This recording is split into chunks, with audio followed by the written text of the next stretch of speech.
The views and opinions expressed do not necessarily represent those of Access Fort Wayne, the Allen County Public Library, or any other supporting group. Access Fort Wayne is a department of the Allen County Public Library. If you or anyone you know might be interested in making a television show, please call 260-421-1250.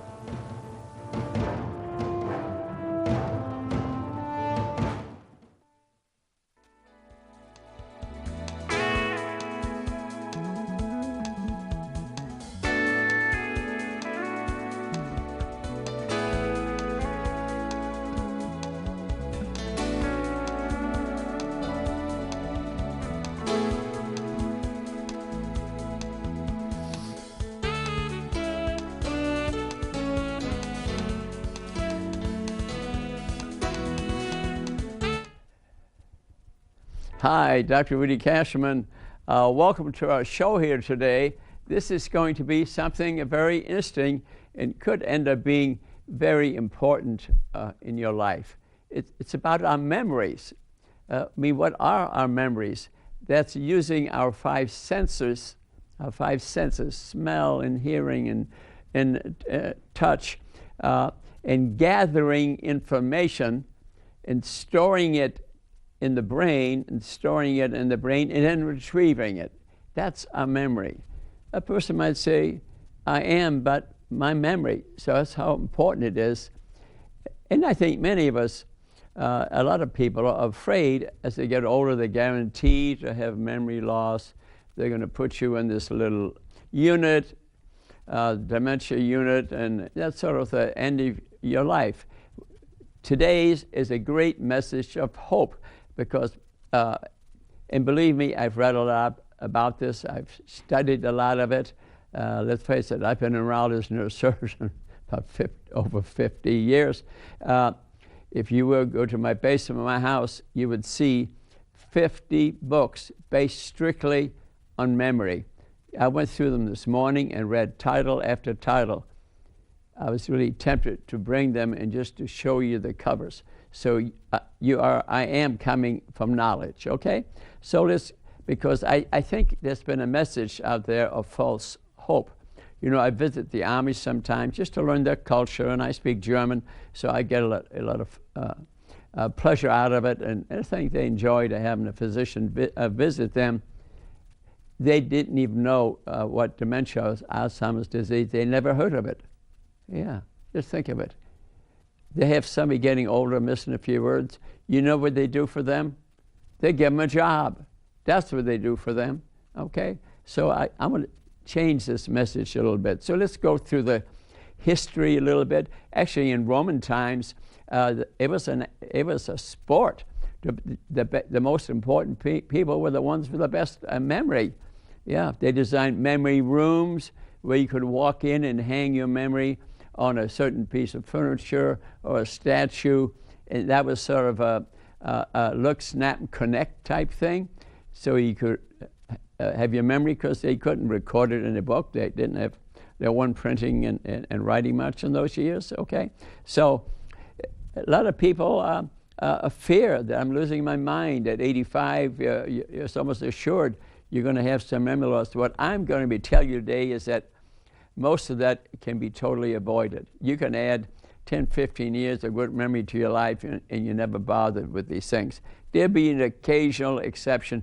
There are very few people who have a very rare disease that's so genetic that it can't be helped much. But the rest of us can very well be helped with proper activities. I'm going to teach those to you today.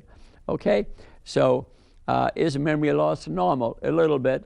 By age 65, most people lose about 10% of their memory. So we call it age-associated memory impairment, AAMI. It's not that barely noticed, okay? Then we have subjective cognitive impairment, where you yourself can tell, hey, I'm missing a few words. I used to know everybody's name. I don't now. But other people don't notice anything, okay? Then if it advances a little bit, we have MCI, mild cognitive impairment, where other people might notice, you're missing a few words. but you're still pretty much organized at work. And then it can advance to eventual severe dementia. And some people, if the family doesn't want to, will put them in centers because they cannot take care of themselves and don't recognize anybody. So advanced dementia or Alzheimer's disease. But the majority of the time, we are causing people to live into the road. Yeah, Peter Whitehouse, big-time neurologist, Cleveland Clinic, head of neurology, Cleveland Clinic, wrote a book called The Myth of Alzheimer's Disease. I read it over 15 years ago, bought multiple copies of his book. It gave it to even neurologists to read. I don't think hardly anybody read it. I'm not even sure they believed it, but he is the main researcher for Aricept, the main drug that was being used. You know what he says in this book? It don't work. I even called him on the phone one time to talk to him, and he spoke to me at the Kachmann Clinic. Yeah, so I've really become sort of I think, expert, semi-expert in memory loss and dementia to help teach other people. And remember what I said, prevention is a big thing. So what types of memory do we have? We have long-term, declarative, and non-declarative memory. Okay, declarative memory would be remembering a birthday party, fraternity party years ago. Non-declarative memory is like tennis playing or playing golf. Even people who develop some significant memory loss, they seem to be able to play their sport without a problem. Play golf or tennis, doesn't seem to be any problem at all, although they're starting to have noticeable memory loss, okay? So they also called it implicit or explicit. Explicit would be like the wedding or anniversary, okay? And implicit memory would be like your tennis game, okay? So where's memory located? We realize it's in the brain, but I tell you, some is also in the body. It's in little molecules, very small nanometers. They're at the synapse where an axon, which sends the messages, comes along, okay? To meet the dendrite, and there's a synapse, a space a neurotransmitter has to jump across to send the message to the next nerve. That's how brain and some of the peripheral nerves work, spinal cord. That's part of partly how they work. But just at the end of that axon, before the synapse, is where about these little tiny nano-sized molecules accumulate. That's your memory. Yeah, based on research, and I saw pictures of that, real electron microscope pictures. I mean, it was fascinating. That's your memory.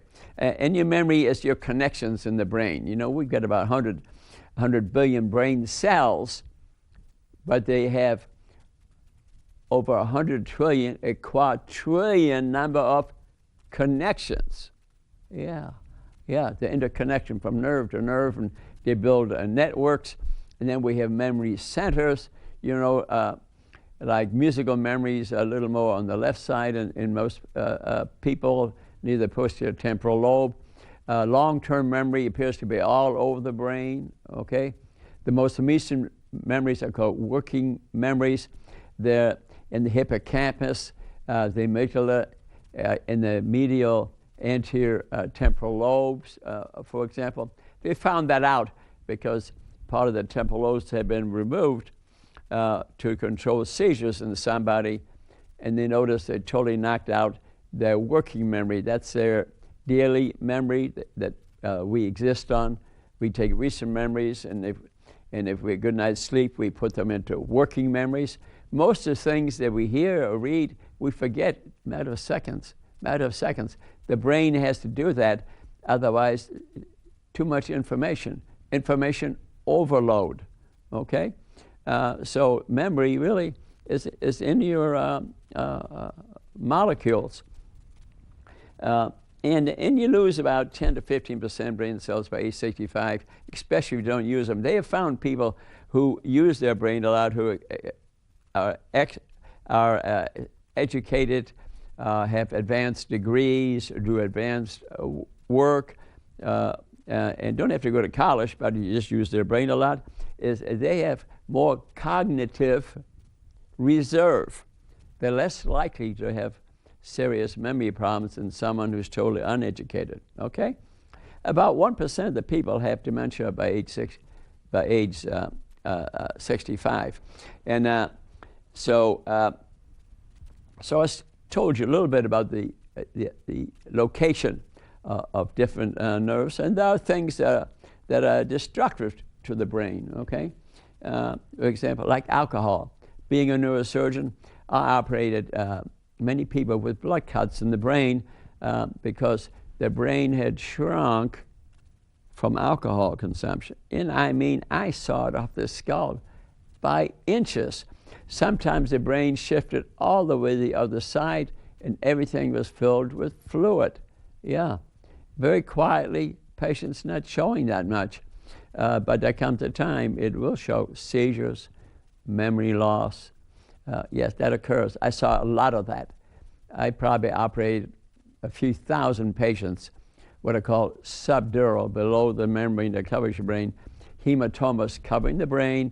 I would take the fluid out, relieve the pressure, but the brain would not come all the way back up to the skull, filled with air for a while, and they'd be very confused.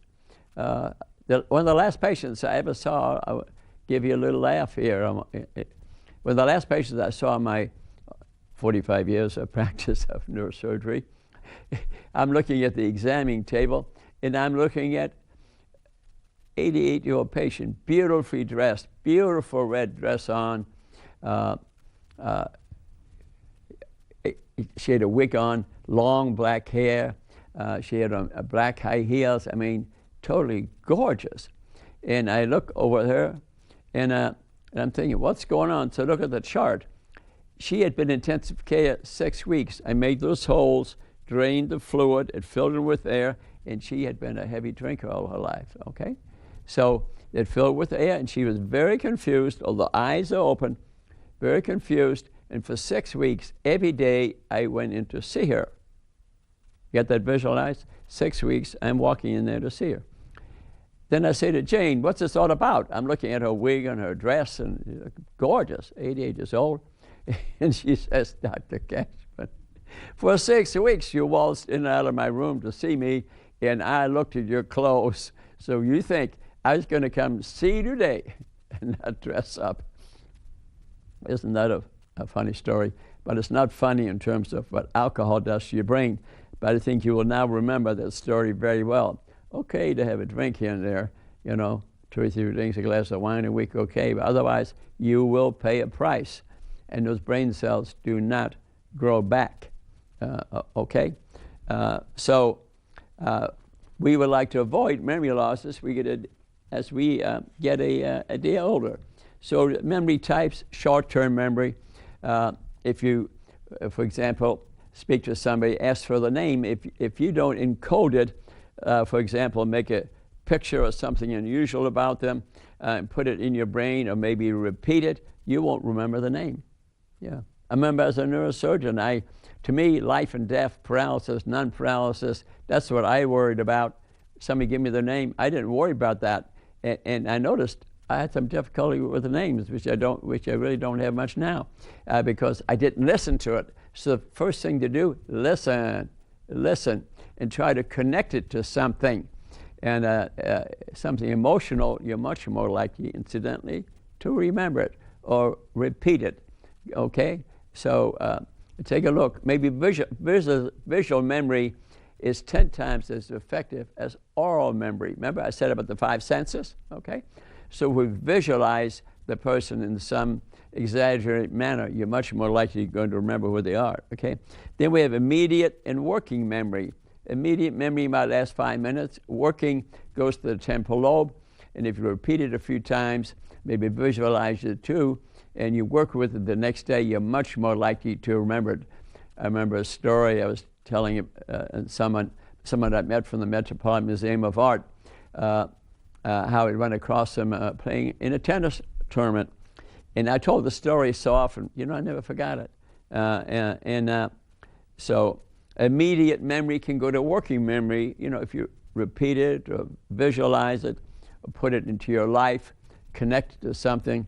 And so if working memory is processed and rehearsed, you convert it to long-term memory.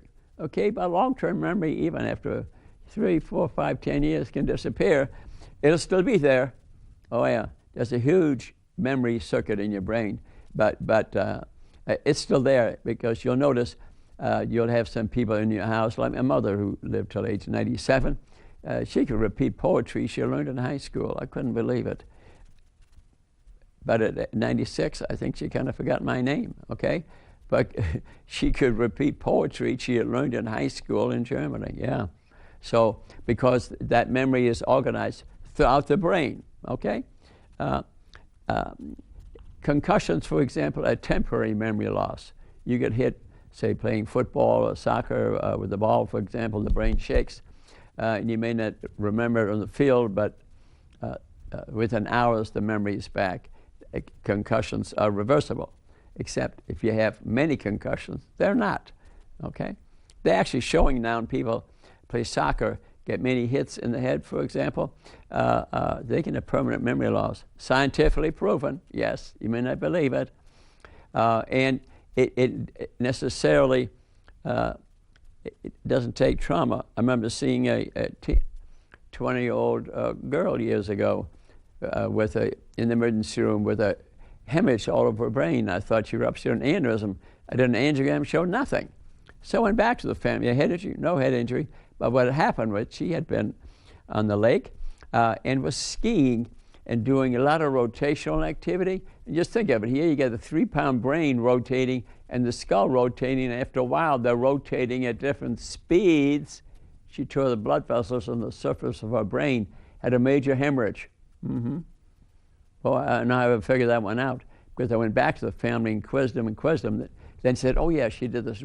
So with these football players, to me, it's not just the hit, it's the rotational forces that go on every minute of the game. So they have memory problems when they get older.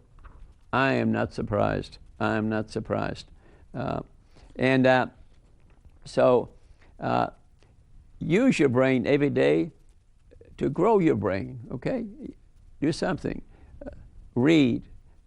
Play games. There's neuroplasticity. You can grow your brain cells that's been proven now. We can grow brain cells. A certain number of brain cells die every day from the aging process, okay? But you can grow more than you lose. Now, if you're drinking, smoking too can cost you some brain cells. Remember, marijuana use, especially by a child, has been shown to punch holes in the brains of a child. Yes, it has been proven. It's in the literature, and it does not repair itself. They demonstrate these holes in the brain of kids that are smoking marijuana every day. Scientifically proving. So by varying your activities, for example, art, gardening, reading, music, hobby, dancing, sports, avoiding toxins, you can build a much better brain and have a normal brain when you're 90, or 100. But you got to work at it, okay? So a brain has the ability to grow and to learn, okay? So it's constantly reorganizing itself. When you go to sleep at night, for example, your brain's not asleep. You may be asleep. You may think you're asleep, but your brain's not asleep. Every hour something different is going on. It's cleansing itself, for one thing, too, yeah. It's cleansing the brain of amyloid, which is the protein that causes memory loss. You know, when you hear about dementia and Alzheimer's disease, for example, they have shown now that there's a protein called amyloid that's laid down between the nerve cells that interfere with nerve conduction. We can't produce amyloid, and that while you're sleeping, for example, and if you're eating the right kind of foods and the right kind of nutrients and there's no alcohol there, the brain cleanses itself of a lot of amyloid and you wake up with a good memory. So there's constantly neurogenesis, neuroplasticity going on, cleaning things up and building new brain cells. So neuroplasticity is the lifelong capacity of the brain to change, ability to revive itself in response to a stimulus of learning and experience. We can destroy our brain by exposure to toxins and cigarettes and marijuana and alcohol and type 2 diabetes, very common.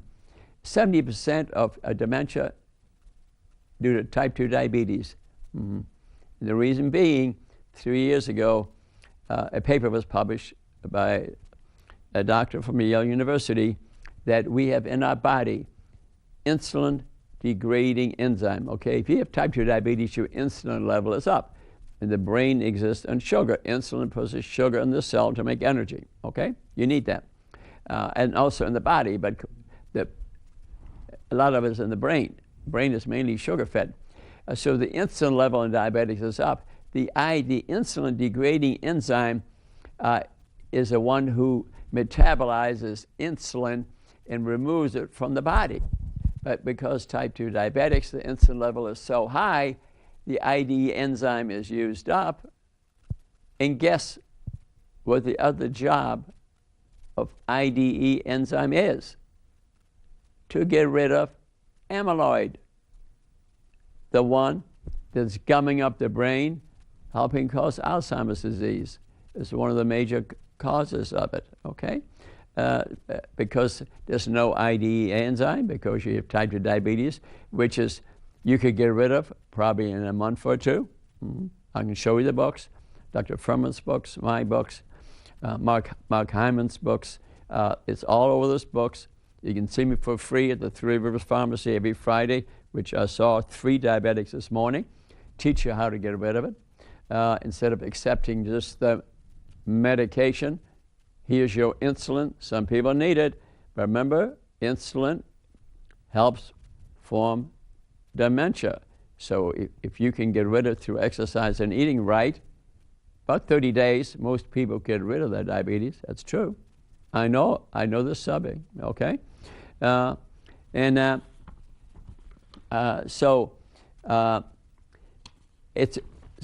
memory is about molecules, neurotransmitters. And to get rid of diabetes, I wrote a book called The Secret of the Non-Diet, and another one, Stopping Diabetes, also other books that I mentioned.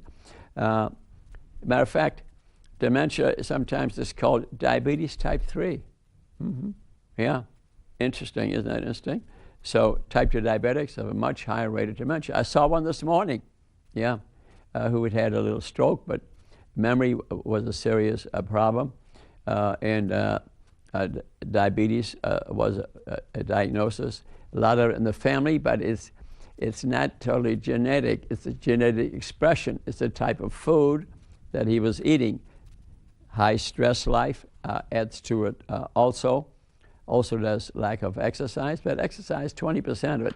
Most of the time is the type of food that you're eating. So avoid fat, salt, and sugar. Sugar is the booger and the hooker, okay?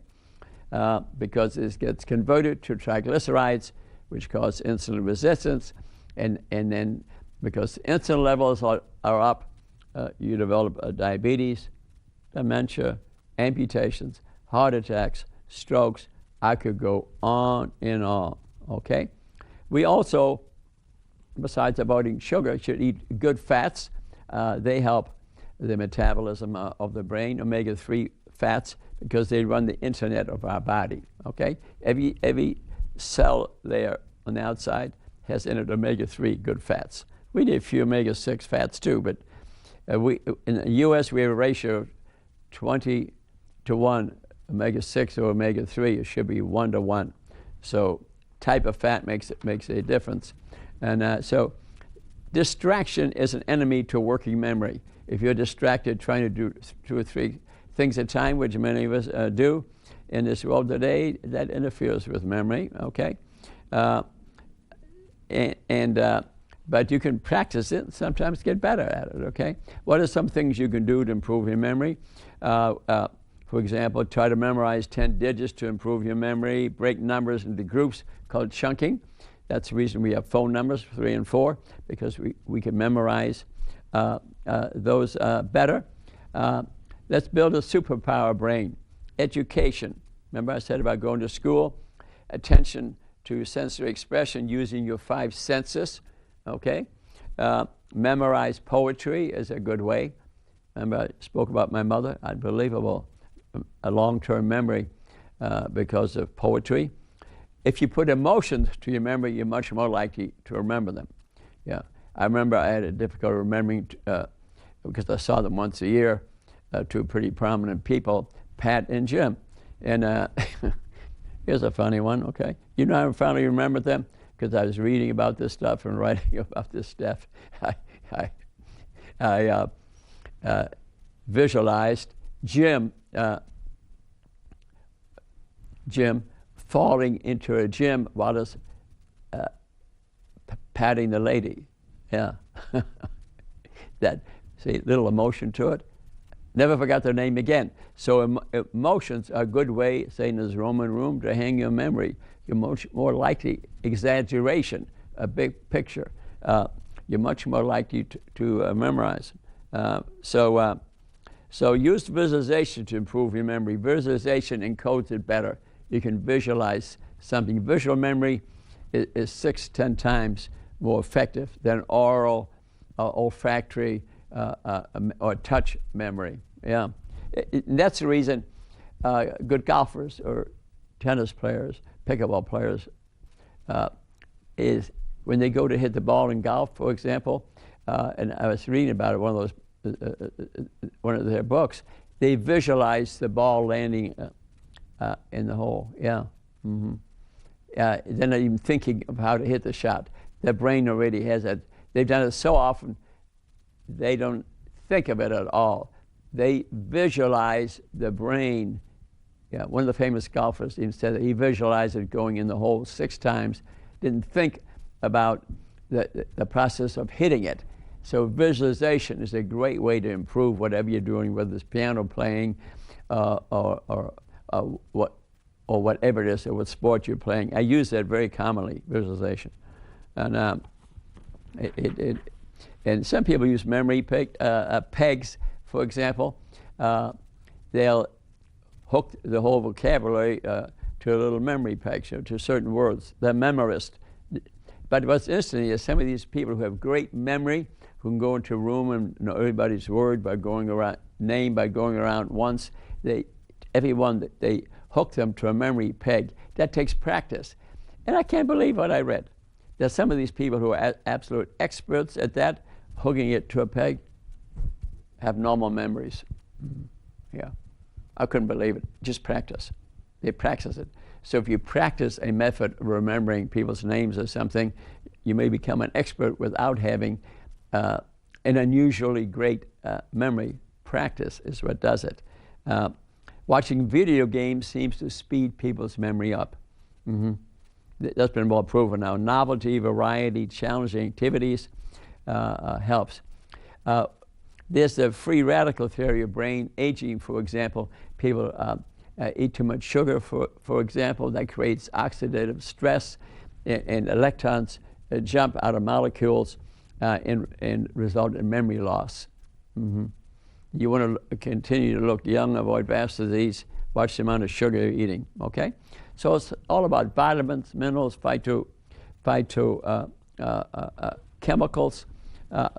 Some vitamins help memory, vitamin E and C, omega-3. I think I eat the foods they're in instead of just taking a supplement. Fresh fruits and vegetables, natural foods are very good for memory. So nutrition is very important. And you can draw different designs in art. They improve visual memory too. A good website to look at too is Rudy's Brain Gym. You go to my website, Kachmann Mind Body, of Facebook Kachmann, Rudy's Brain Gym. I have all sort of tricks on there how to improve your memory. One of which a word per day, learn a new word every day. Okay, www.wordsmith.com. Receive one word by email every day and study it and use it a few times. You can imagine over a long period of time, that's going to really improve your memory. Another one is to learn the meaning of the word when you hear it. the language of origin, the root of the word, and use it in a sentence for practice. Another website, adultspellingbee.com. A habit of deliberate practice will improve your memory. So it's a remarkable potential of ordinary adults and the amazing capacity for change when practicing. Mm-hmm. Hey, there's hope, okay?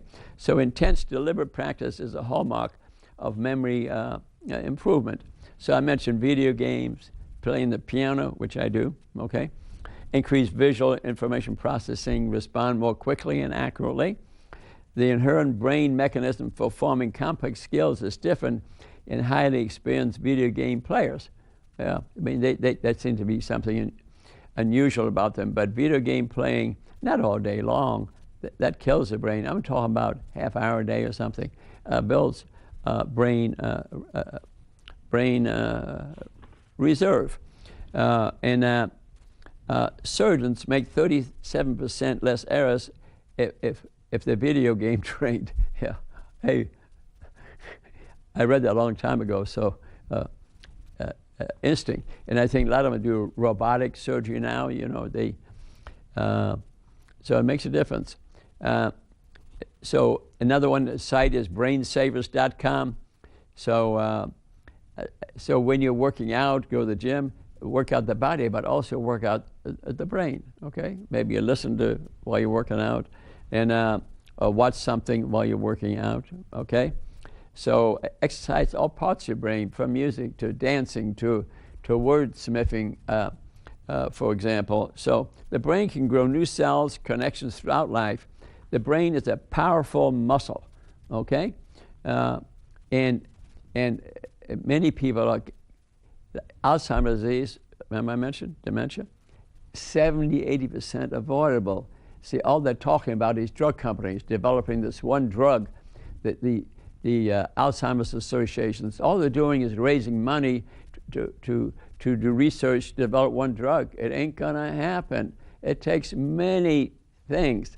If you read, I have 3 good books here, one of which by Dale Bredesen, for example. I'm going to hold these up here.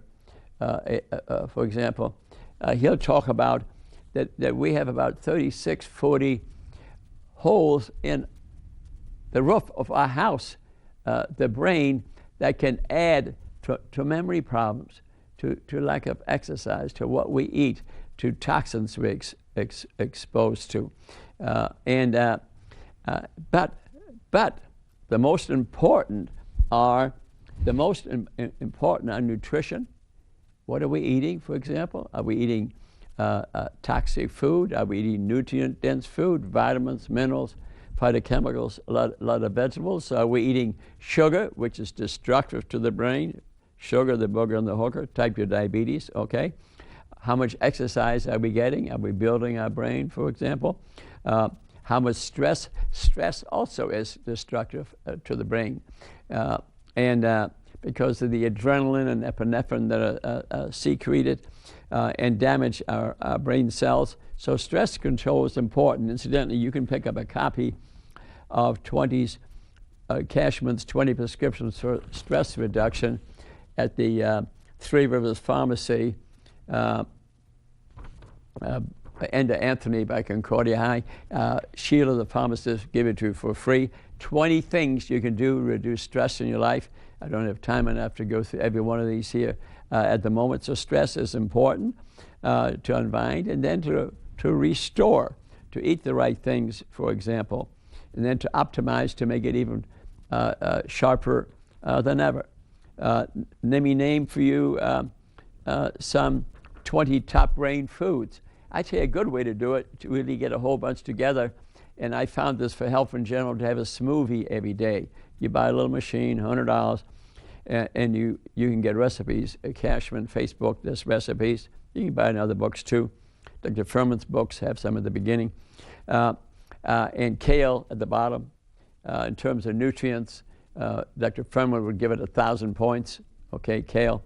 And then add fruit and nuts and seeds and fresh fruit and frozen fruit. And heck, you can go to Costco today, buy a big thing like this, much cheaper that way.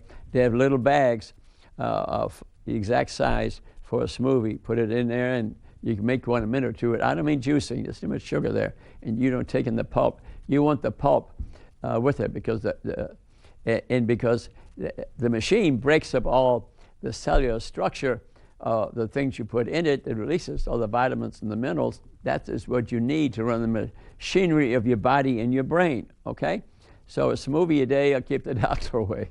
Okay, great habit. Most illnesses you got will go away if you do a smoothie a day. I highly recommend it. You're 50% there. Okay, and actually, some people think it's more like 70 because now you're in a wellness attitude. It isn't. It's just like this very nice black gentleman I saw in my people I was counseling at the Three Rivers Pharmacy. He goes to renew his blood pressure medication. And the pharmacist, Sheila, says to him, would you like to get rid of your high blood pressure? That way you won't need to buy my blood pressure medication also. He said yes. So I saw him for an hour today. And he was clearly willing. No one had ever brought it up to him. His doctor just, here's your prescription, versus here's the pharmacist who makes money selling the prescription, says, here's your prescription, but I would like to help you to get rid of this problem. Isn't that a beautiful story? Yeah, beautiful story. So I told him about smoothies, and so he's going to have a smoothie every day. So what are some brain foods? Avocados, beans, blueberries, broccoli, cup of coffee, actually. Not 5 cups, 2 or 3. Dark chocolate, extra virgin olive oil, just a little bit. That's 100% fat, so, not too much of it. Flaxseed, herbal tea, herbs, leafy greens, mushrooms, nuts, omega-3 fats. Not all fat is bad. Quinoa, seeds, spices, sweet potatoes, tea, turmeric, whole grains. These are brain foods, and you put them in your smoothie, okay? And put them in your food, okay? And so 10 top foods to avoid: processed foods, chips, cookies, processed meats. Yeah, they're full of cancer factors, insulin growth factors that cause red meat, chicken. Yes, chicken is 40% fat. Most of us have been given a lot of toxins and chemicals. Toxins you want to avoid because they affect your brain. Fried food, fast food, pastries, sugary drinks. Sugary drinks are 50% of being overweight. Yeah, 50%. Mm-hmm. Yeah. You cut that out. This gentleman I was speaking about a minute ago, I stopped drinking sugary drinks. That right there was a good start. And here's Stephen Masley, also an excellent book. I'm going to hold up. Remember, I got 50 books in my basement, but I'm going to hold up only 3 or 4.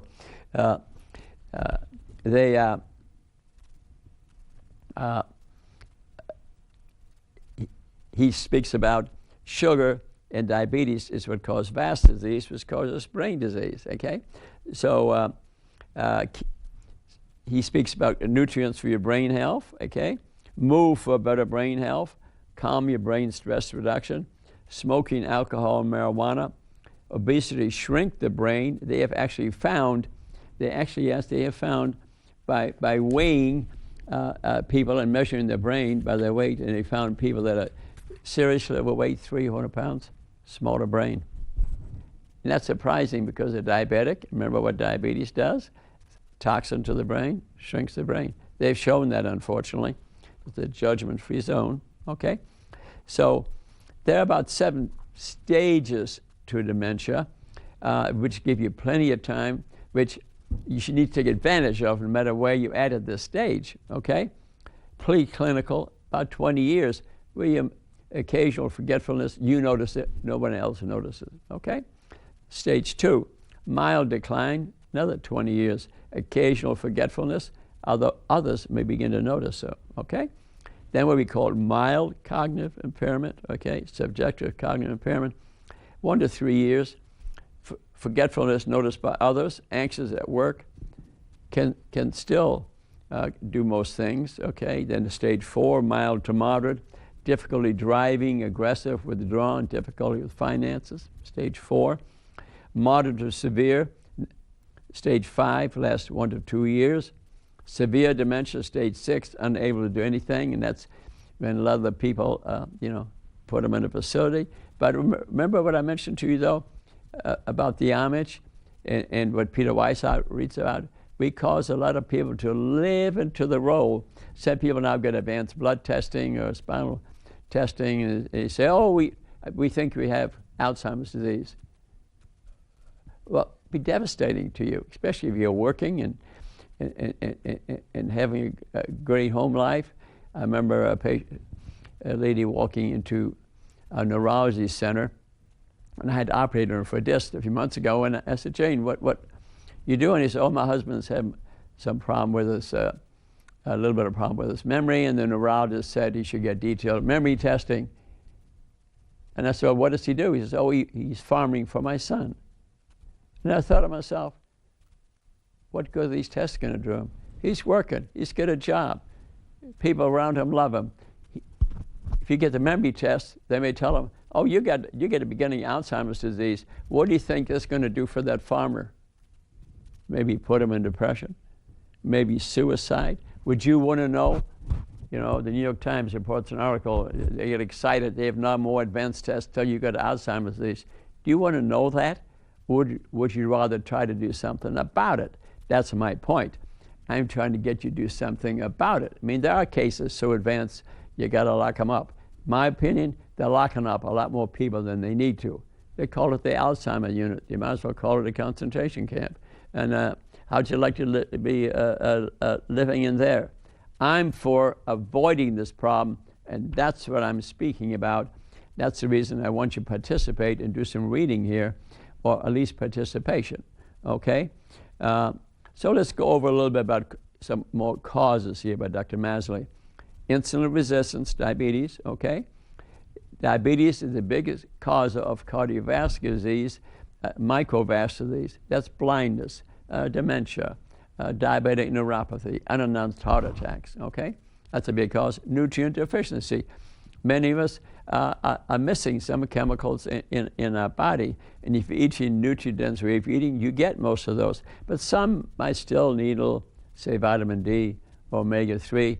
But I know people who take 100 supplements. Well, the guy I know who takes 100 supplements, who saw me about it, I told him that's a lot of work for his liver to have to detoxify.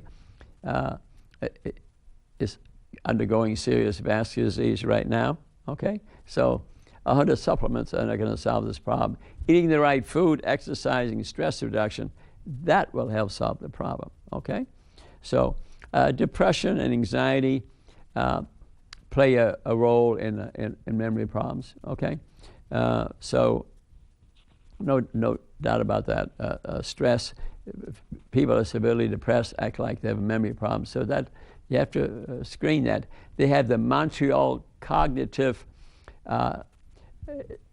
test you could take. You get it online, give you some idea where to add if you want to. But, you know, you get a bit of a problem. I'm missing a few words. You're getting a day older.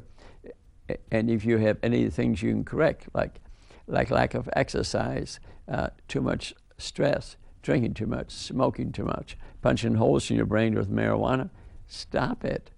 Stop it, okay? And don't live into the role. You got Alzheimer's disease. Well, maybe you do, and maybe you don't. That's the reason I threw the stages out there. I mean, stage 6 and 7, you can't reverse, except occasionally. Although occasionally, okay? The other ones, you can turn the clock backwards. And in the first 3 or 4, avoid it altogether by you not living in denial or delusion, doing something. It can't just be pill to the ill. The pills don't work. The pills aren't working. And there is one pill that's not going to solve this in the future. I'm glad they're doing the research. So when the Alzheimer's Association spends all this money, send it all to research to the university, great. I applaud them. But they ought to spend half the money trying to help the people who got it by teaching them better cognitive reserve, doing things to improve their brain. Should be their focus. It's not their focus. It's not their focus. It's my focus, okay? I invite you to come talk to me about it in person if you wish. And so what are some other activities to build your cognitive reserve? Learn a new language, okay?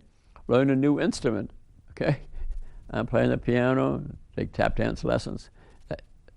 Tap dance lessons are new. The piano I played years ago. write a book? Well, I'm up to 20 now. Okay.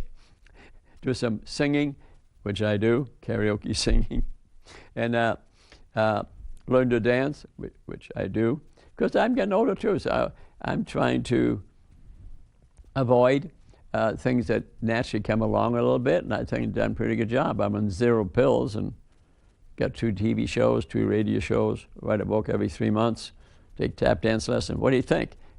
Nothing unusual about me. I just do it. And I didn't know all this. Remember the 50 books in my basement based on memory? Actually, the 1,200 books based on health, but 50 on memory. I think I'm going to take a picture of those and throw it onto Facebook. You can, because it was too much to carry all the books today. I can't believe it. I thought about it. No, but the titles, all the titles are so beautiful. So painting, some people get a day older taking college courses. So but they're good at any age, but you know, you get some extra time, participate, okay? So aim to eat these foods every day. Remember I spoke about the smoothie? Green leafy vegetables, omega-3 food, a little bit of olive oil, not much, some nuts. Have some nuts every day. They have good fats in them, good fiber in them, okay? Berries, cherries, cocoa, dark chocolate, green tea, coffee, red wine, herbs, spices, beans, fermented foods, okay? All right? I'm just trying to get you to and pay attention to what you're putting, how you're using your fingers, your forks, and your feet. Pay attention, okay? That's important to your health. So you can have detailed testing done to find out exactly, it's called cognoscopy, okay, to find out your cognitive reserve exactly. And Dr. Bredesen will say then recode, reversing your cognitive decline. Things that are important, CRP would be an important one, your serum insulin, your blood sugar. For example, and I give you 1,000 other tests, but to work on those other every little enzyme, I say eat nutrient-dense way, have a smoothie every day, you're going to hit 95% of what you need to do without getting really into it to the point it's driving you nuts, okay? Keep it simple. Right way of eating, exercise, stress reduction, which is very well described also. And I met these 2 people, Dean and Asha Sherzai. They're from California area. Excellent book also to read. And they are, and that list I gave you of stages, and what they're saying is at these different stages you can do things to go back to normal again. Yeah, except the very advanced stages. They run this Loma Linda University, they work out of there. They have noticed that the Seventh-day Adventists, they see hardly any dementia. Mm-hmm. They go to Los Angeles and get close to a little bit into the city, they're seeing a tremendous amount of type 2 diabetes and dementia. It was hard to find a person after age 65 that was not affected. So sad. I don't blame the people. I blame us for not making this a national emergency because to me it's almost prejudice.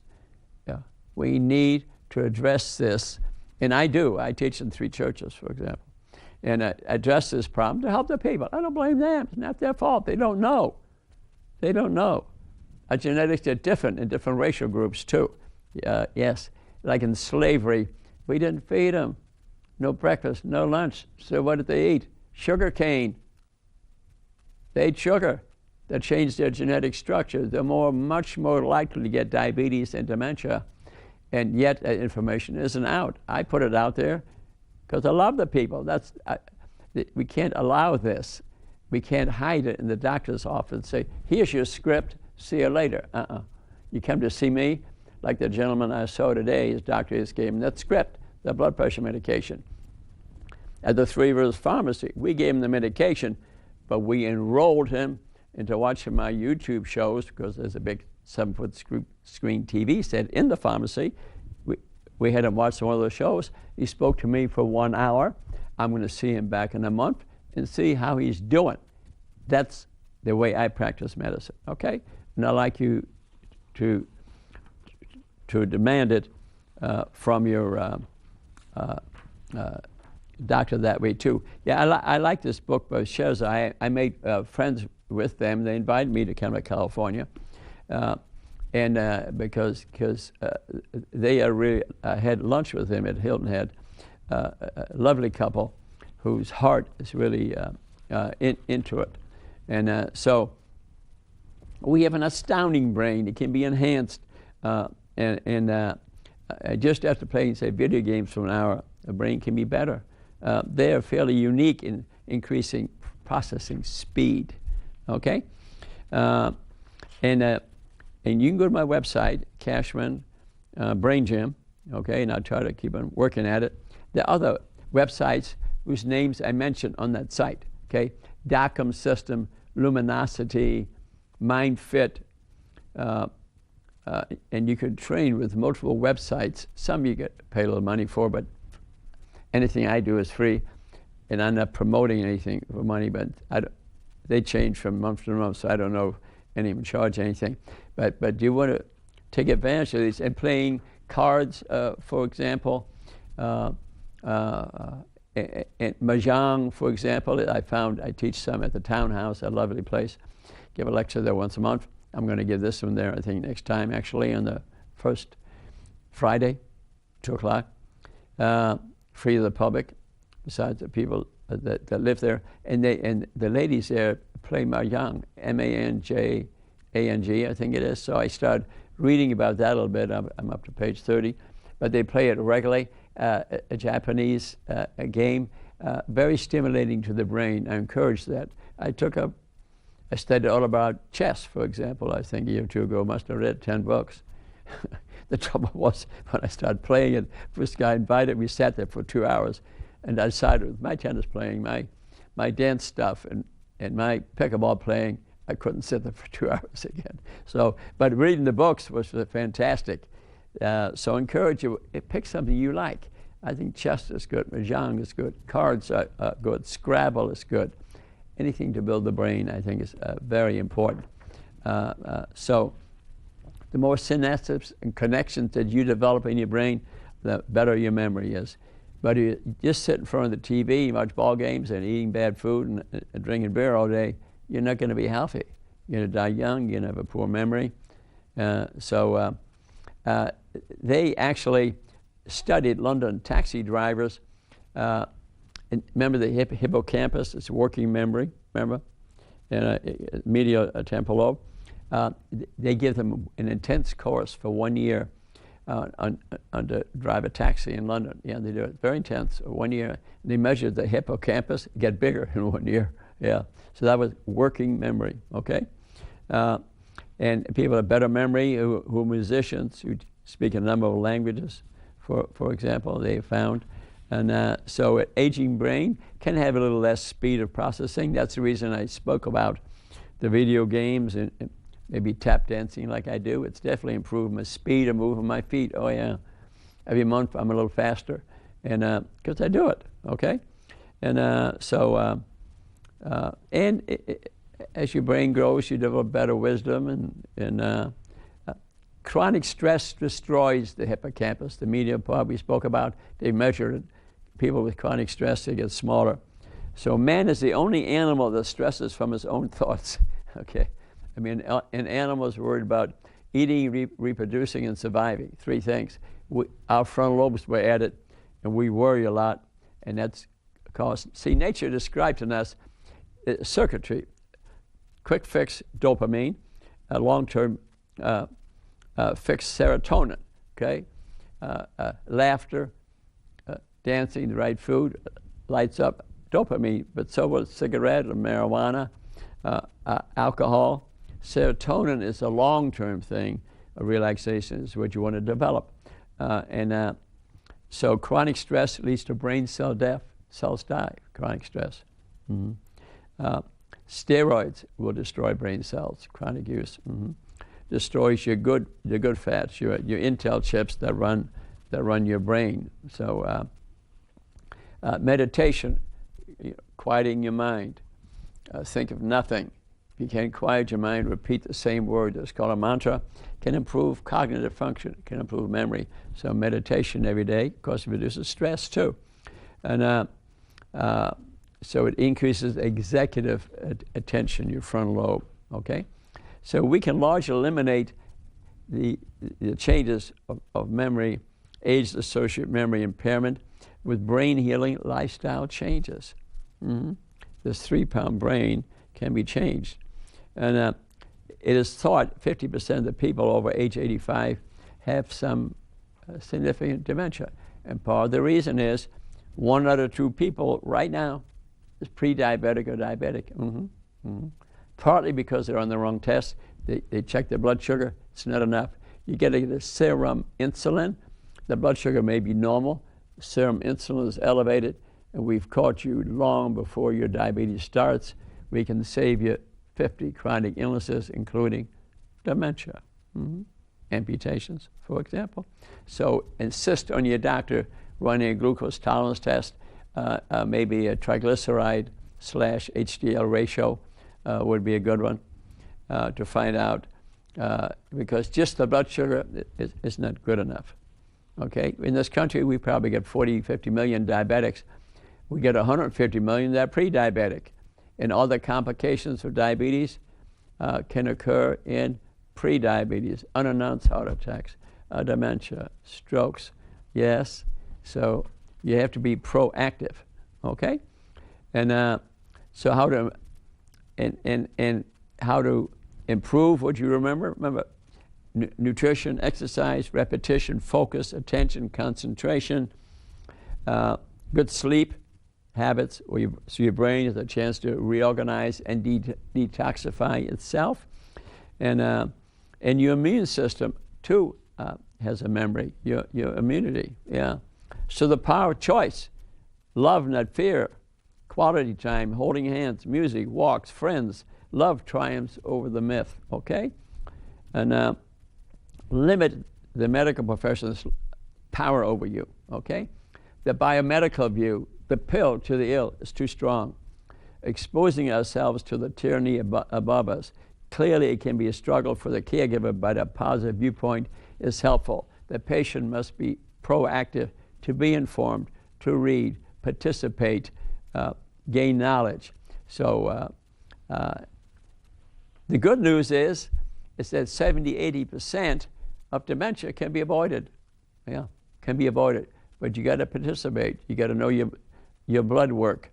You got to eat nutrient-dense diet. You got to exercise regularly. Keep your stress under control, and do things that build memory by going to a website, by taking music lessons, by taking a walk in nature, for example, or playing Sudoku or cards or chess, mahjong, whatever things, bridge every week, for example, and build your brain.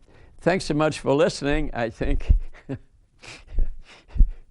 you learned a lot of information today. Want to see me in person? Three Rivers Pharmacy, free, 9 to 12 Fridays, 373-1083 is the number. Sheila, she'd love to see you. We will work on wellness for you. I have no financial interest there whatsoever, but we have to thank Sheila for providing a lot of this for free. Office information, cheaper medication, and she does it because she honestly loves people, just like me. Thanks for listening. We love you. Bye-bye.